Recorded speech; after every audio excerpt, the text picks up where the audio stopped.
இன்னைக்கு சாதாரணமாக ஒரு பிரச்சனைகளுக்கு வந்து எல்லாருமே ஒரு லோன் வேணும்னு சொல்லி எடுக்கிறாங்க.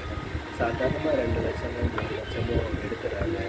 அது பேங்க் மூலமாக எடுக்கும்போது, ஆனால் அந்த பேங்க் மூலமாக எடுக்கும்போது அதனோட வட்டிகளை பார்க்கிறார்களா இல்லையா என்பது தெரியவில்லை.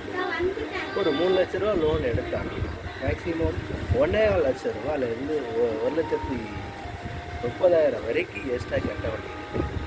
அப்போது அவங்க சேர்த்து வச்சா கூட அந்த 1,50,000 ரூபாயை சேர்த்துருவாங்க. ஆனால் அர்ஜென்ட்டுக்கு தேவைப்படுதுன்னு லோனுக்கிட்ட போகிறாங்க. ஆனால் 1,50,000 ரூபா எக்ஸ்ட்ரா கேட்டுறாங்க.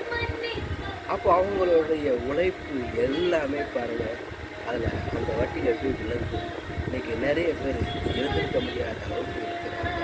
காரணம், ஃபஸ்ட்டே அந்த 3 லட்ச ரூபா லோனை எடுத்துடுறாங்க.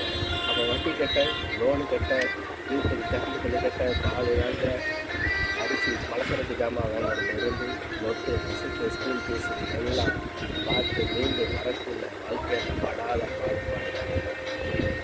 ஆனால் அந்த லோனுக்காண்டி மட்டும் சொல்ல வர கடன்களை தேவைக்கு அளவாக வைத்து அளவாக பயன்படுத்தி பாருங்கள். அப்படி இருந்தால் மட்டுமே நாம் வாழ்க்கையில் செஞ்சுட்டதாக இருக்காங்க.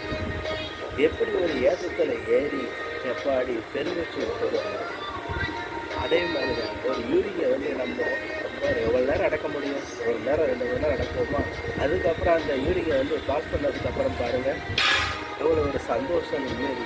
அந்த மாதிரி தாங்க அந்த கடன் பிரச்சனையிலிருந்து மீண்டு நீங்கள் வெளியே வரணுங்கிறது ஆதங்கத்தோட தான் நான் பேசுகிறேன்.